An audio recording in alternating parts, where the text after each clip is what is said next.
रात को अंधेरे में यहाँ क्या कर रही हो? तुम कहो तो लिफ्ट दे दूं? चलो।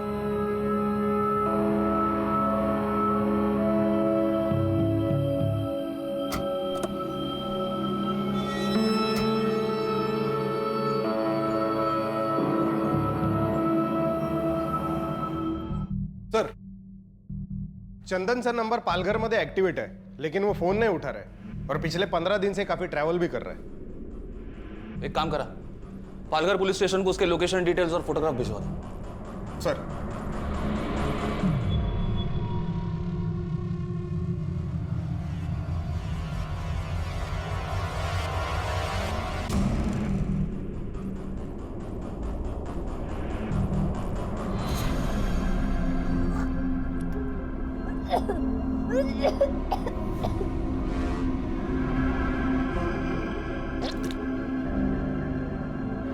अरे बच्चे, ये क्या किया तूने? ए बेटा, ये क्या किया तूने?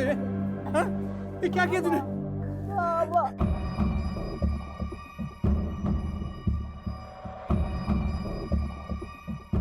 सर एक कंप्लेंट लिखवानी थी। बैठो। बताओ। सर मेरा नाम आशीष खेतान है और सर मैं कल ही दिल्ली से आया था मुंबई घूमने के लिए। सर यहाँ की नाइट लाइफ के बारे में बहुत कुछ सुना था। सर उसी नाइट लाइफ को देखने के लिए मैं घर से बाहर निकला था। सर कल रात जब मैं पार्टी से अपने घर वापस आ रहा था तो सर जैसे ही मैंने सर वेस्टर्न हाईवे से स्लिप रोड की तरफ से लेफ्ट लिया तो सर सामने मुझे एक लेडी दिखाई दी सर, जो मुझसे लिफ्ट मांग रही थी।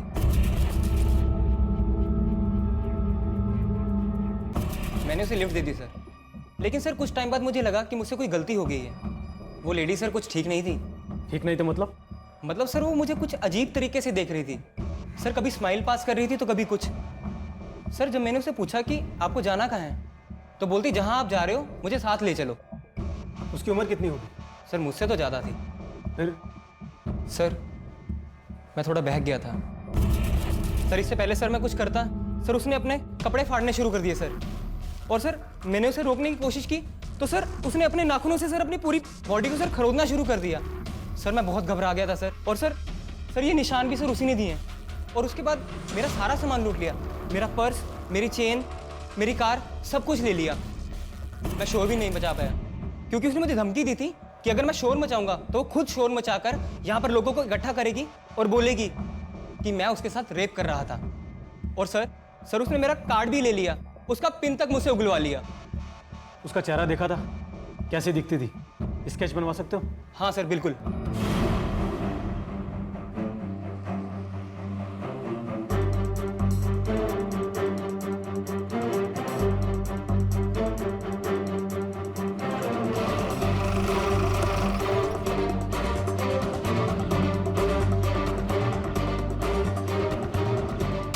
बाहर क्यों रहे हो साहब? चंदन की कौन चंदन साहब? मैं किसी चंदन को नहीं जानता। बेवकूफ समझता हमारे को? नहीं साहब, समझता मैं साहब सच्ची बोल रहा हूँ। कौन चंदन साहब? मैं बताता हूँ तुझे मैं किसकी बात कर रहा ट्रक में चंदन नहीं मिला, ये मोबाइल मिली है, शायद उसी का है। हूँ। ये मोबाइल कहाँ से है? मुझे नहीं मालूम साहब, मेरे ट्रक में खासा है, मेरा नहीं है साहब। लेके चलो इसे। बेटा, बेटा दारू पी थी तूने? क्यों? आप ही बोलते हो ना कि मैं गम भुलाने के लिए पीता हूँ। मुझे आई की बहुत याद आती है बाबा, इसलिए मैंने सोचा कि अगर मैं ये पीऊँगा तो मुझे आई की याद नहीं आएगी। तेरी आई सही कहती थी शायद। मैं सच में फेलियर ही हूँ, उसको संभाल नहीं सका। रो मत बाबा, आप फेलियर नहीं हो, बहुत अच्छे हो आप। नहीं बेटा, मैं नहीं हूं, मैं अच्छा नहीं हूं, लेकिन मैं अच्छा बनूंगा। मैं हाथ नहीं लगाऊंगा धारू को। सच्ची बाबा? पक्का कभी नहीं लगाऊंगा मैं हाथ।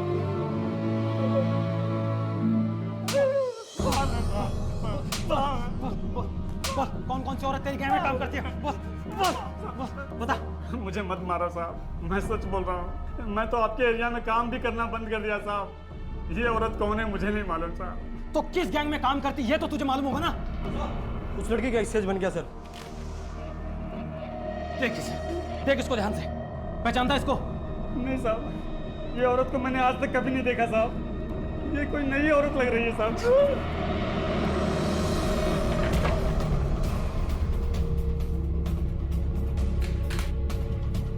पूरे घर की तलाशी लो, हर एक कोना अच्छे से चेक करना।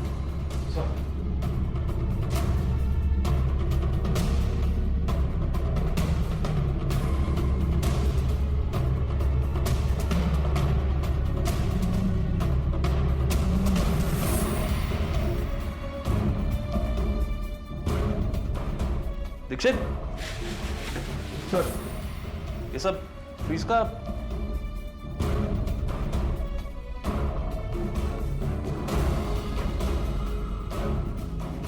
सर ये तो चंदन है। कहीं सुषमा ने ही तो इसे।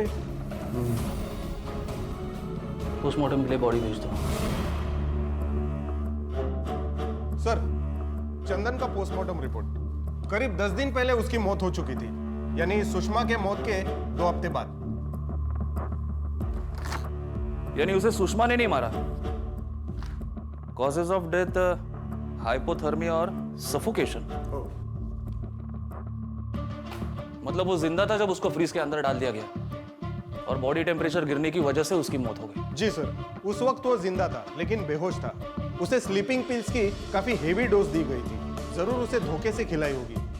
सर, सुषमा अगर पहले ही मर चुकी थी तो फिर और कौन हो सकता है? हो सकता है कि दोनों से बदला लेने के लिए रमेश ने चंदन और सुषमा दोनों को मार डाला।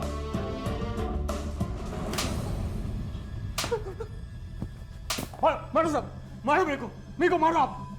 ऐसी औरत से सच्चा प्यार करने का सजा मेरे को मिलना चाहिए साहब, लेकिन आपको मेरे से कुछ नहीं मिलेगा साहब। अरे मैंने किसी को नहीं मारा साहब। फिर वो कौन हो सकता है जिसकी सुषमा और चंदन दोनों से दुश्मनी हो? मेरे को नहीं पता साहब, मेरे को उसके साथ रहते उसकी दोस्ती का पता नहीं था साहब।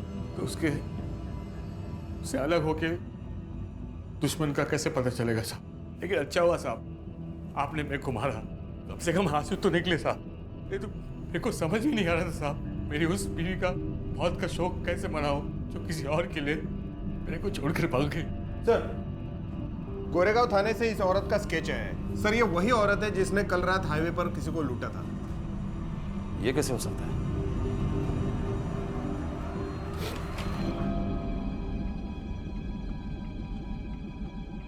सुषमा साहब, ये आप मुझे क्यों दिखा रहे थे? क्योंकि कल इसने किसी को लूटा है। लूटा? ये कैसे हो सकता है साहब?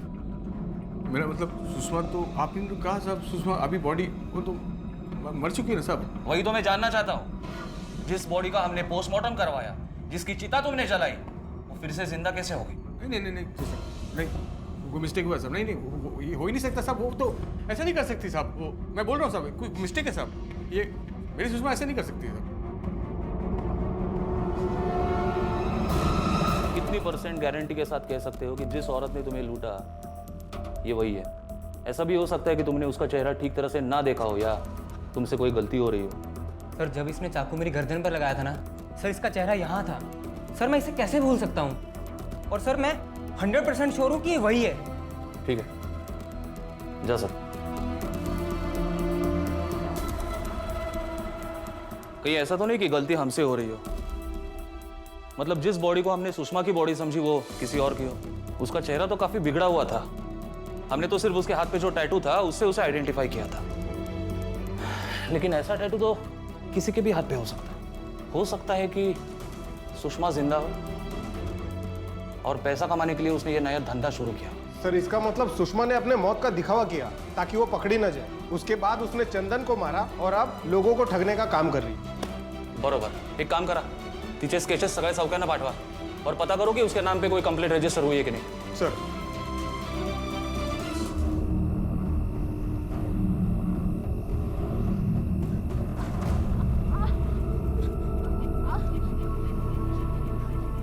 रुको। अंकल, अंकल प्लीज मेरी हेल्प करिए। मैं प्रेग्नेंट हूँ, मुझे हॉस्पिटल तक पहुँचा दीजिए। चलिए चलिए, मैं आपको हॉस्पिटल पहुंचाता हूँ। आइए, मैं आपको ले चलता हूँ। आराम से आराम से। कुछ नहीं, ठीक है। हाँ हाँ ठीक है। अंकल जल्दी करिए। आप चिंता मत कीजिए।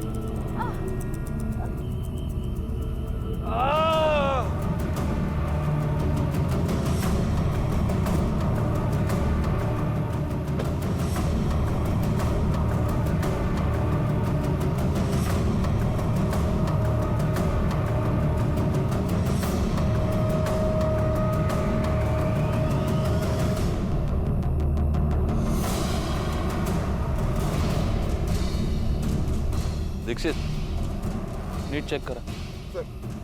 ए आजूबाजूला पण नीट चेक करा रे.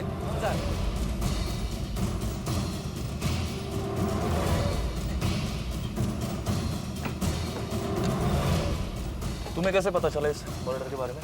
साहब अभी थोड़ी देर पहले जब मैं जा रहा था ना तो ये भाई साहब किसी औरत को लिफ्ट दे रहे थे, पर मैं जब लौट के आया तो ये मरे हुए थे, तो मैंने आपको फोन कर दिया. सर गला काट कर मारा गया है और वॉलेट भी गायब है. लगता है चोरी के मोटिव से मर्डर किया. और कुछ मिला गाड़ी में? अभी तक तो नहीं. सर फ्रंट सीट के नीचे झुमका मिला है. दीक्षित सर मुझे ऐसा क्यों लग रहा है कि मैंने इस झुमके को पहले कहीं देखा है, लेकिन याद नहीं आ रहा. सर ये झुमका जिसका भी है लगता है वो भी इसके साथ गाड़ी में थी. सर आगे टर्न पे कुशन मिला है, इस पे खून के निशान भी हैं. एक काम करो, किसी भी इसके साथ फॉरेंसिक लैब भिजवा दो और बॉडी को पोस्टमार्टम के लिए भिजवा दो. सर दीक्षित सर इस आदमी के घर पे फोन करो. शायद उनके घर वालों को पता हो कि इसके साथ जो औरत थी वो कौन थी. सर क्या तुम उस औरत को पहचान पाओगे? हाँ मैंने ध्यान से देखा नहीं था, लेकिन मैं कोशिश पूरी कर सकता हूँ. स्केच बनाने के लिए मदद करोगे हमें? हाँ सर बिल्कुल. साहब मैं नहीं जानती ये किसका झुमका है. उस दिन वो अकेले ही गए थे घर से, उनके साथ कोई भी नहीं था. आपने बताया कि आपके पति आपकी बेटी की शादी के लिए बैंक जाके पैसे निकालने वाले थे, लेकिन हमें तो गाड़ी में कोई पैसे नहीं मिले. आपको किसी पे शक या कोई ऐसा जो जानता था कि आपके पति बैंक जाने वाले हैं? नहीं साहब. ठीक है, आप जा सकते हैं.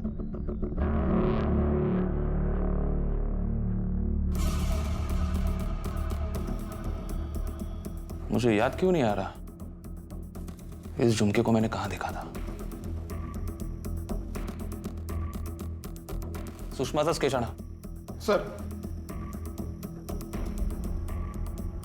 सर ये तो सेम है. इसका मतलब इस आदमी को सुषमा ने ही मारा है.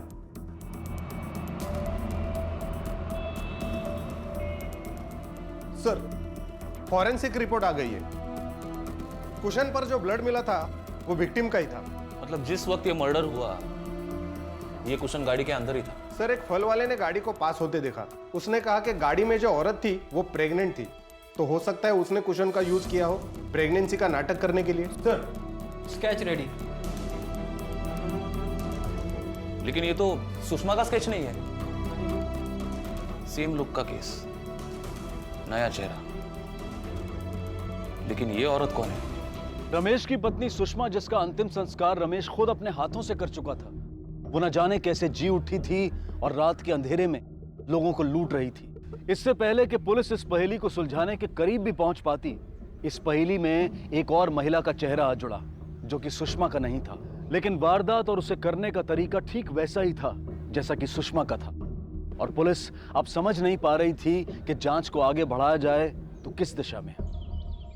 सर हो सकता है सुषमा ने और औरतों के साथ मिलकर गैंग बना लिया हो लोगों को ठगने और लूटने के लिए. हो सकता है. वैसे भी सुषमा का आज तक कोई पता नहीं चला. अगर हम इस नई औरत को ढूंढ पाए तो शायद कुछ मदद हो. सर ये भी हो सकता है सुषमा इस औरत को पहले से जानती थी. रमेश से दोबारा बात करनी पड़ेगी. कैसे हो सकता है कि सुषमा की बॉडी पहचानने में तुमसे कोई गलती हुई हो?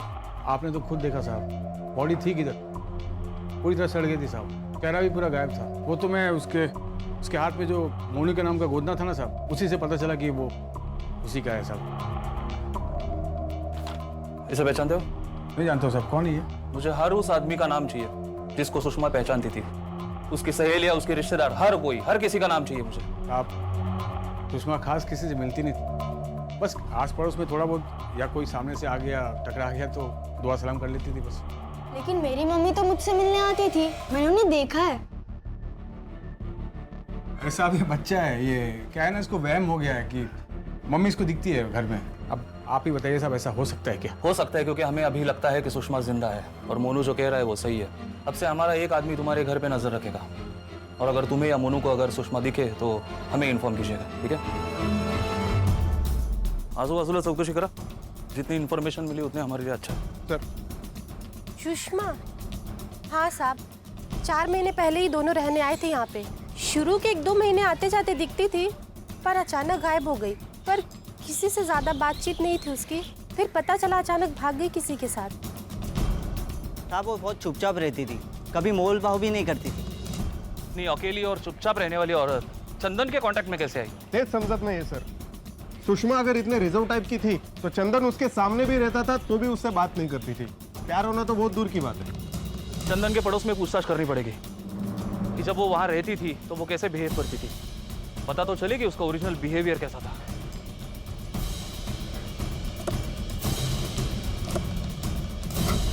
इस औरत को देखा ही कहीं, इसी मोहल्ले में रहती थी। हाँ सब इसे देखा तो है आते जाते हुए, लेकिन इसके बारे में ज़्यादा कुछ पता नहीं। ये तो सुषमा है सर, वो हवलदार है ना चंदन, उसके वहाँ आती जाती थी। आती जाती थी का मतलब? वो तो यहीं पे रहती थी ना? नहीं नहीं साहब, वो वहाँ रहती नहीं थी, वो कभी कभी वहाँ आती जाती थी। वो वही रहती थी साहब। मैं जब भी मिला उसे एक दो बार, वो मुझे चंदन के घर भी मिली, तो मुझे तो ये लगेगा ना साहब कि वो उसी के साथ रहती थी।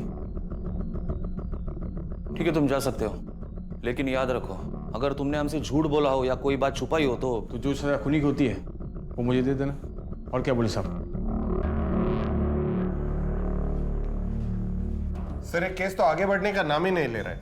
जो भी लीड मिलती है ये आगे चलकर या तो डेड एंड मिलता है या फिर नया चेहरा सामने आता है। मुझे लगता है सुषमा और वो औरत जिसने आशीष को लूटा था, उन दोनों में कोई कनेक्शन जरूर है, लेकिन ये जानने के लिए हमें सुषमा के पास में जाना पड़ेगा। ये रमेश क्या कह रहा था, ये यहाँ से पहले कहाँ रहते थे? मालवनी सर। मालवनी।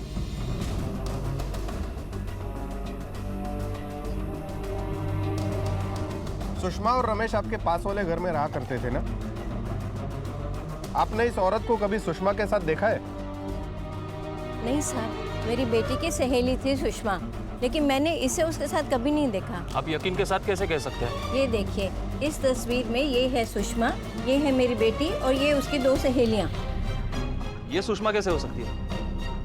स्केच दिखाओ। ये है सुषमा? नहीं, ये सुषमा नहीं है, ये कोई और सुषमा है। एक मिनट। सुषमा के पति का नाम रमेश है, जो एक टेम्पो ड्राइवर है, और उनके बेटे का नाम मोनू है। आप सही कह रहे हैं, लेकिन वो ये सुषमा है, आप वाली नहीं।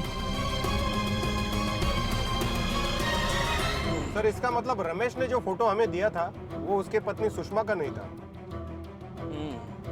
यानी कि जो लाश हमें मिली वो असली सुषमा की थी, उस सुषमा की जिसकी तस्वीर हमें इस औरत ने दी थी। लेकिन रमेश ने जो फोटोग्राफ हमें दी वो कौन थी? सर कहीं रमेश ही तो कातिल नहीं? हो भी सकता है, लेकिन ऐसा करने से उसे क्या फायदा होगा? हेलो, क्या? अच्छा हम लोग पहुंच रहे। सर रमेश के घर से कांस्टेबल का फोन था, कह रहा था कि रमेश सुबह से मोनू को लेकर गायब है।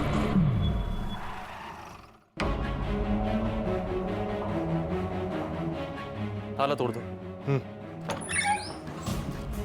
हर एक कोना अच्छी तरह से चेक करो।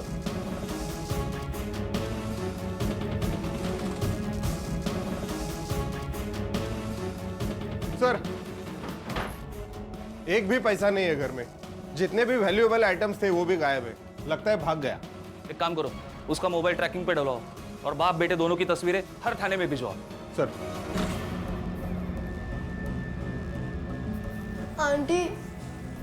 आंटी प्लीज मुझे जाने दीजिए ना। आंटी प्लीज मुझे जाने दीजिए ना, मुझे मेरे बाबा के पास जाना है। आंटी। सवालों की लिस्ट लंबी होती जा रही थी और जवाबों का पन्ना कोरा पड़ा था। सुषमा और चंदन को किसने मारा? सुषमा का चेहरा किसने बिगाड़ा और क्यों? सुषमा और चंदन के बीच क्या रिश्ता था? रमेश ने पुलिस को सुषमा की गलत तस्वीर क्यों दी? जिन दो अलग अलग औरतों ने लूट की वारदातें की थी वो कौन थी और उनका रमेश या सुषमा से क्या कनेक्शन था? और अब जो नया सवाल सामने खड़ा था वो ये कि यूं अचानक मोनू को लेकर रमेश कहां चला गया था और क्यों?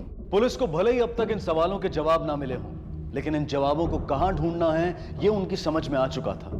इसलिए उन्होंने सुषमा और रमेश के अतीत को खंगालने का फैसला किया, जिसकी शुरुआत की गई सुषमा के उस घर से जहां उसने जन्म लिया था। इसे कभी देखा आसपास?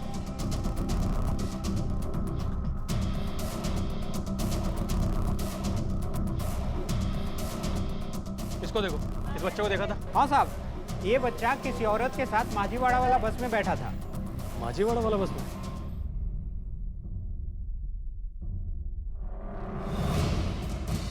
सुनिए। हाँ जी। रमेश का घर है? हाँ जी। मुंबई पुलिस रमेश के बारे में बात करनी है। रमेश के क्या हुआ रमेश को? आप कौन? तूने क्या मांगे मन्नत में? अच्छा, तू चाहती है मैं बता दूं ताकि मेरी मन्नत पूरी ना हो? बड़ी चंट है तू। अरे हमारे दिए वापस नहीं आ रहे। देख वहां कुछ है, चलना देखते हैं। आना आना। अरे रुकना दे। ये तो किसी की लाश है। पुलिस को फोन करते हैं।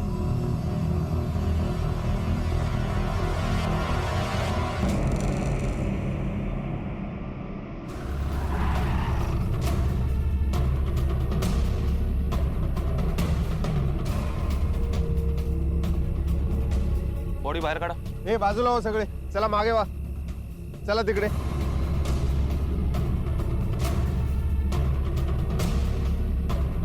कंडीशन से लगता है कि महीने पुरानी है, न जाने कब से पानी में पड़ी थी.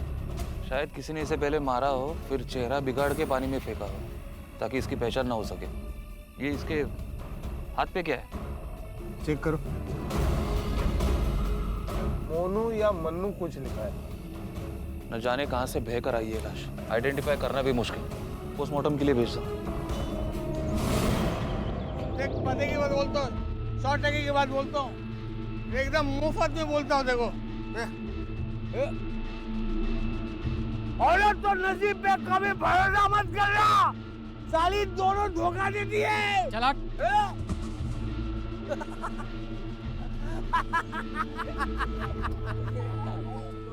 क्या आदमी है यार.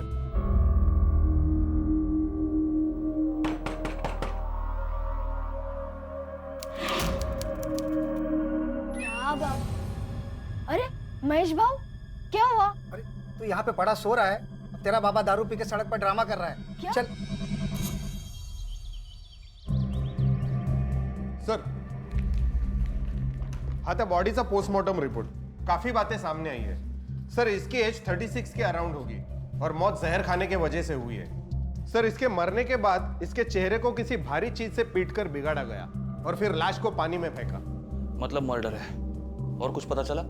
डॉक्टर्स इसके मौत का एग्जैक्ट टाइम नहीं बता पा रहे क्योंकि बॉडी बहुत ज्यादा डिकम्पोस्ट हो चुकी थी. 4 से 6 हफ्ते पुरानी थी. सर, मैंने मुंबई के सभी पुलिस स्टेशन में इस औरत के डिस्क्रिप्शन से मिलती जुलती जितनी भी मिसिंग कंप्लेंट थी पिछले 1 साल पुरानी, सबको क्रॉस चेक करने बोला. लेकिन बिना किसी एक्यूरेट आइडेंटिटी के उस बॉडी को पहचानना भी तो मुश्किल है. उसके हाथ में टैटू था ना, शायद उससे हमें हेल्प मिल सकती है. साली इसने भी धोखा दे दिया ना. ये भी धोखा दे दिया. देखो बाबा, बाबा, बाबा घर चलो ना. बाबा, बाबा उठो ना. मेरे बच्चे देख, किधर ये घर? अरे जेल ही तो है वो. तो अभी तो तेरी आई छोड़कर भाग गई हम दोनों को. बाबा, आपको मेरी कसम, सब देख रहे हैं, हंस रहे हैं सब. अगर आप मेरी बात नहीं सुनोगे ना तो मैं आपसे बात नहीं करूंगा. तू भी मुझको छोड़ के चले जाएगा? हाँ नहीं नहीं नहीं नहीं, काम कर. चल चल चल चल चलो. छोड़, मेरा बेटा है, मेरे को लेके जाने के लिए. तू कौन है? चल बेटा, चल बेटा, चल.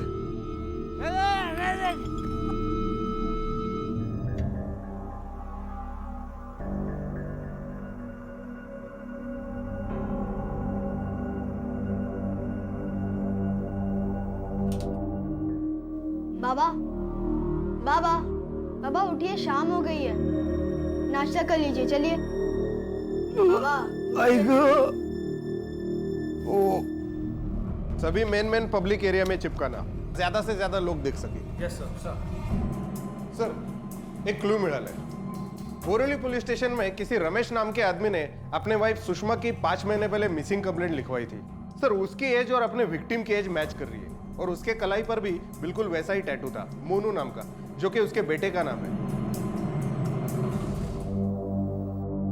मैं जानता हूं कि मैं अच्छा बाबा नहीं हूं. मजबूरी यह है कि ये जान के भी मैं तेरे लिए कुछ नहीं कर पाता बेटा। जो हुआ वो भुलाया नहीं जाता ना मेरे से। अगर कर पाए तो माफ कर देना बेटा। कोई बात नहीं बाबा, एक बार आई लौटेंगी ना तो सब सही हो जाएगा। सर एक बात और, रमेश ने 5 दिन बाद अपनी मिसिंग कंप्लेंट वापस ले ली थी। कहीं ऐसा तो नहीं कि उसी ने अपने वाइफ का मर्डर किया और कुछ दिन बाद अपनी कंप्लेंट वापस ले ली ताकि हमारी इन्वेस्टिगेशन रुक जाए? बुला लो उसे। सर, अरे तू समझता क्यों नहीं है?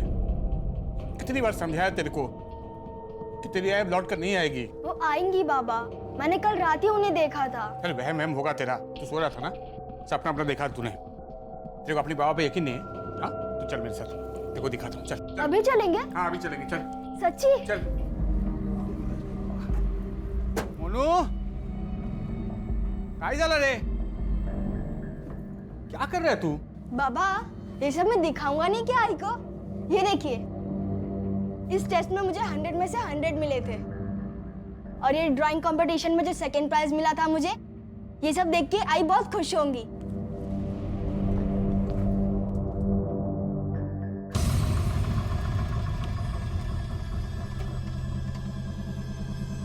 ये देख, यहाँ तो ताला लगा है, मतलब कि यहाँ आई नहीं है।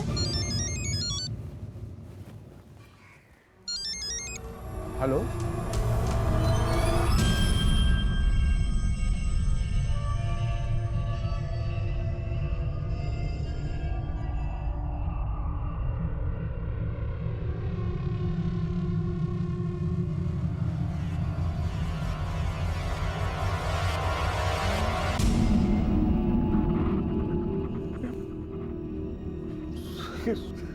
सुषमा साहब, सुषमा साहब, क्या हो?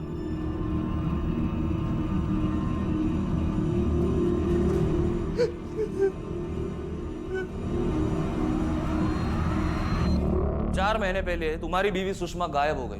12 जून को तुमने बोरिवली स्टेशन में उसकी मिसिंग की कंप्लेंट लिखवाई। कुछ ही दिनों में कंप्लेंट वापस भी ले ली, जबकि तब तक उसका कोई पता नहीं चला था। क्यों? जब वो गायब हुई थी साहब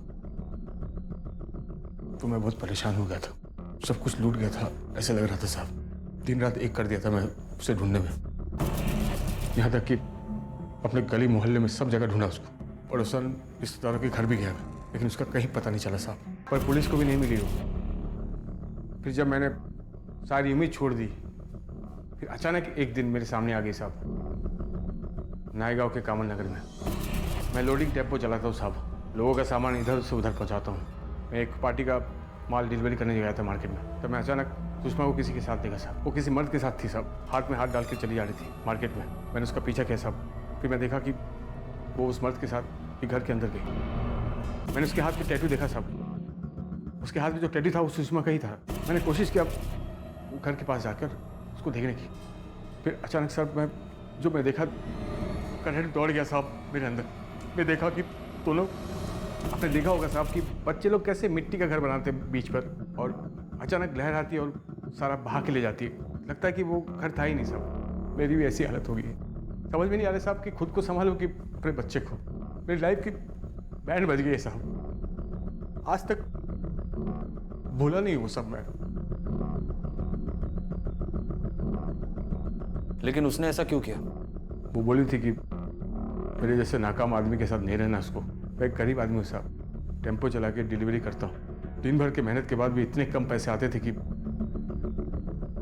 जेब में हाथ डाल के ढूंढने पड़ते थे कि कहाँ गए। कौन सी औरत नाकाम नहीं बोलेगी मेरे जैसे आदमी को साहब। सुषमा से लात खाने के बाद भी मैं खुद को हमेशा यही समझाता रहता था कि एक दिन उसका दिल बदलेगा, हालत बदलेगी और मेरे पास वापस लौट के आएगी। लेकिन आज तो वो चांस भी हमेशा के लिए चला गया साहब। अब तो मैं ये सोच रहा हूँ कि साहब मैं मोनू को क्या बताऊंगा। वो आदमी कौन था जिसके साथ सुषमा रहती थी? आप ही की बिरादरी का है साहब। मतलब? पुलिस वाला है, सस्पेंडेड कांस्टेबल। सर रमेश ने जिस कांस्टेबल के बारे में जानकारी दी थी उसकी केस फाइल मैंने मंगवा ली है। चंदन साळवी नाम है उसका। मालाड पुलिस स्टेशन में उसकी पोस्टिंग थी। 3 महीने पहले एंटी करप्शन ब्यूरो ने उसको पकड़ा था लोकल ड्रग पेडलर से रिश्वत लेते हुए, और उस पर इंक्वायरी भी चल रही है। तब से घर पर ही रहता है, शराब के नशे में धुत। सुषमा ने 4 महीने पहले चंदन के साथ रहने के लिए रमेश को छोड़ा था। क्योंकि वो कम पैसे कमाता था।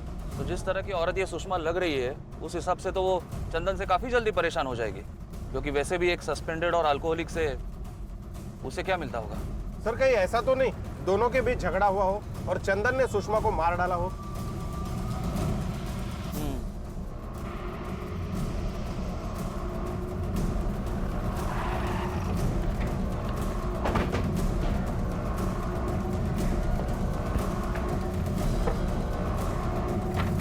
सर ये तो लॉक है।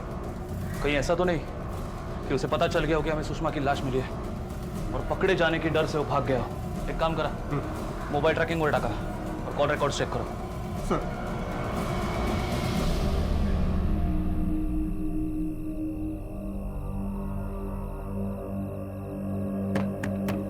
बेटा दरवाजा खोल बेटा, तो बाबा आए हैं।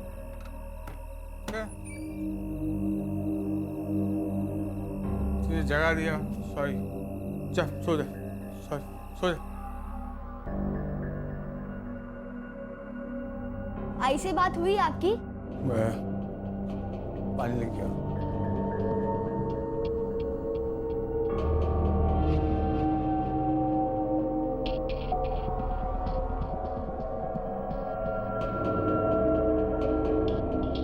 बाबा मेरी एक बार आई से बात करा दो ना, खाली एक बार बाबा, बहुत याद आती है उनकी। फिर वही बात, तेरी आई चली गई है, अरे मर चुकी है तेरी आई। अभी वो इसकी लाश देख करा रहा हूं मैं, अब कभी नहीं आएगी वापस। अरे मर गई तेरी आई, मर गई हो, हम लोग के पास नहीं आएगी हो। अरे मरने वाले कभी वापस नहीं आते, भूल जाओ अपनी आई को, मर गई।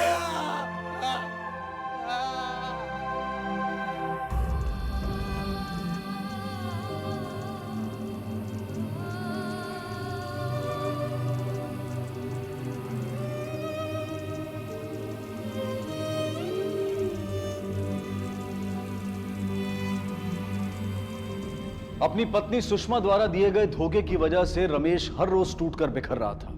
वो ये भी जानता था कि इस तरह कमजोर पड़कर वो अपने मासूम बेटे की जिंदगी और उसके भविष्य को भी दांव पर लगा रहा था। लेकिन फिर भी वो अपने आप को संभाल नहीं रहा था, तो सिर्फ इस उम्मीद में कि एक ना एक दिन सुषमा को अपनी गलती का एहसास होगा और वो उसके पास लौटकर उसे संभाल लेगी और तब सब ठीक हो जाएगा। लेकिन सुषमा की मौत की खबर ने उसके इस बहाने को भी उससे छीन लिया था। सुषमा मर चुकी थी और अब रमेश को अपनी जिंदगी में अंधेरा नजर आ रहा था, सिर्फ घना काला अंधेरा।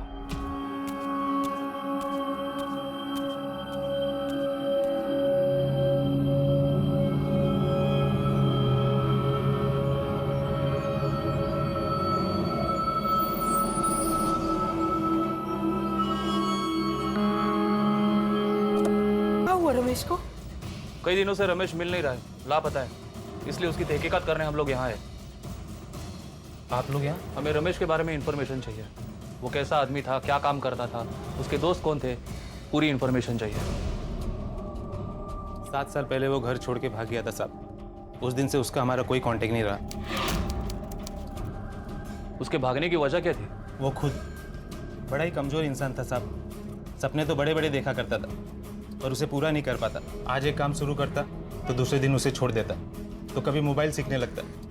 इन सब बातों से बाबूजी भी काफ़ी परेशान हुआ करते थे। बाबूजी कभी परेशान हो जाते तो उसे चिल्लाने लगते और कई बार कड़ी सज़ा भी देते ताकि वो शर्म के मारे सुधर जाए और ज़िंदगी को हल्के में लेना बंद कर दे। लेकिन हुआ उसका उल्टा। वो घर से भाग गया और अब तक वापस नहीं आया। उसका कोई खास दोस्त या करीबी जिसके साथ वो अपनी मन की बातें शेयर किया करता था, मतलब जो उसके बारे में हमें और इन्फॉर्मेशन दे सके? साहब उसका करीबी तो कोई नहीं था, लेकिन बीच में बाबूजी को खुश करने के लिए उसने पुलिस ट्रेनिंग ज्वाइन की, लेकिन हमेशा की तरह उसे भी वो पूरा नहीं कर पाया, वो बीच में ही छोड़ दी। वहाँ उसका एक दोस्त बना चंदन, जिसके बारे में हमें बताया करता था। मतलब रमेश चंदन को पहले से जानता था? इनमें से किसी को पहचानते हो?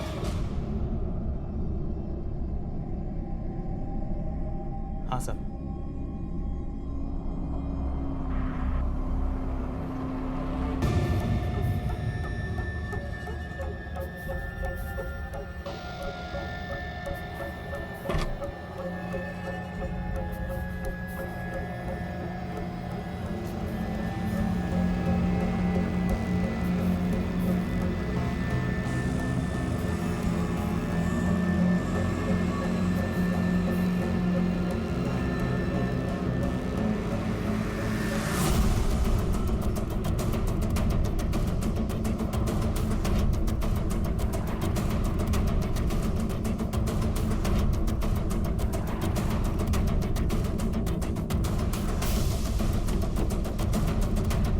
सब लोग अपनी अपनी जगह बैठे रहो। दीक्षित नीट 14।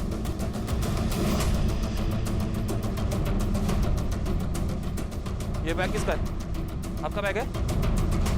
अरे ये बड़ा वाला बैग किसका है? केबिन मध्ये कोणी का बघा। बड़ा वाला, बड़ा वाला ये जाके पकड़ो, पकड़ो।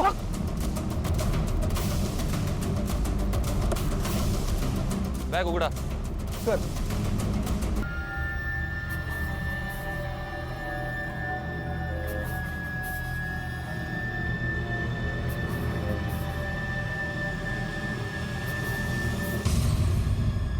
बहुत भगाया रे तूने। तुझे क्या लगा तेरा ये खेल हमारे समझ में नहीं आएगा? हाँ? ये सारी औरतें एक ही इंसान है साहब। कौन है? रमेश। रमेश? उसे शुरू से ही दूसरा इंसान बनने का शौक था साहब। वो किसी को एक बार देख लेता तो कुछ ही टाइम में हूबहू उसकी आवाज़ निकाल लेता। उसका चलना बैठना सब सीख लेता। बस इसी काम में वो बहुत अच्छा था साहब।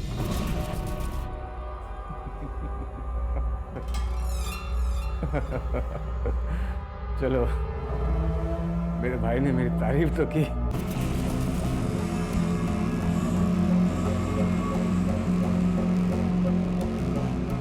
हाँ, करता था मैं लोगों की नकल, क्योंकि मुझे मेरे ही घर में जानवर की तरह रखते थे मेरे घर वाले। और जानवर में भी गधा, जिसको कोई नहीं पूछता। गधा, नालायक, निकम्मा, आवारा। अरे ये सब सुन सुन के बड़ा हुआ मैं। आदत हो गई थी मुझे, और मैं खुद अपनी इज्जत करना छोड़ दिया था। अपने आप को नफरत करता था मैं। आईने में देखना भी मुझे पसंद नहीं था। जब मैं कोई और रूप लेता था ना साहब, तो मुझे लगता था कि ये मैं नहीं हूँ, कोई और है। मतलब रमेश नहीं हूँ। फिर एक दिन मैं घर से भागा। मेरे पास पैसा कमाने का कोई और तरीका नहीं था साहब। सिर्फ ये हुनर था जिसको मैंने इस्तेमाल किया। और अच्छा किया साहब, बहुत अच्छा कमाना शुरू कर दिया था मैंने। Are you all right?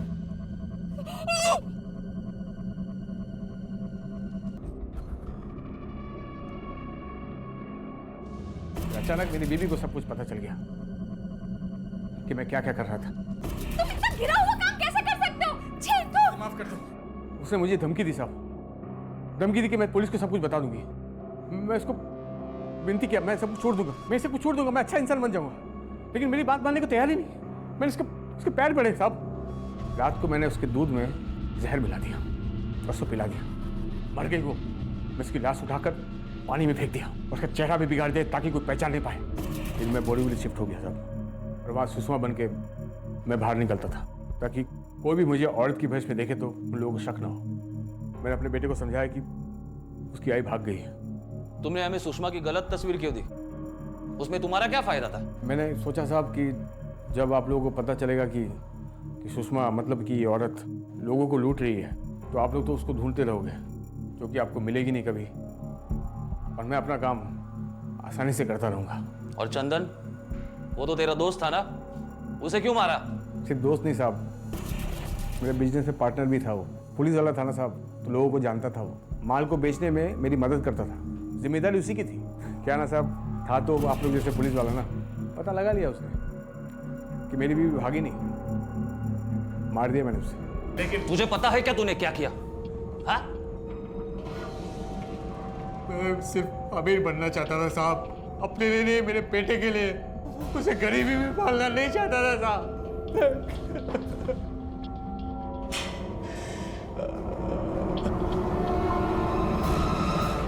Ramesh के भाई और सुषमा के माता पिता दोनों ने मोनू की जिम्मेदारी लेने से इनकार कर दिया है। इसलिए अब वो अनाथ आश्रम में रहता है और पूरा दिन बस एक ही बात सोचता रहता है कि उसके साथ जो हुआ वो क्यों हुआ। इस कच्ची उम्र में उस मासूम के दिमाग पर पड़ी ये छाप, ये इंप्रेशन उसे क्या बनाएगा, कहां ले जाएगा, ये कहा नहीं जा सकता। ये बेहद जरूरी है कि हम अपने बच्चों से व्यवहार करने और अपनी जिंदगी से जुड़ा हुआ कोई भी फैसला लेने से पहले समझदारी से काम लें, क्योंकि हमारी कही गई कोई ये गलत बात, हमारा लिया गया कोई ये गलत फैसला हमारे बच्चों की जिंदगी बर्बाद कर सकता है। इसी विचार के साथ अब मैं अनूप सोनी आपसे विदा लेता हूं। फिर मुलाकात होगी अगले एपिसोड में एक और चौंका देने वाले केस के साथ। तब तक अपना और अपने परिवार का ख्याल रखें और देखते रहें क्राइम पेट्रोल डायल 100। सबक एक को सीख हम सबको। जय हिंद।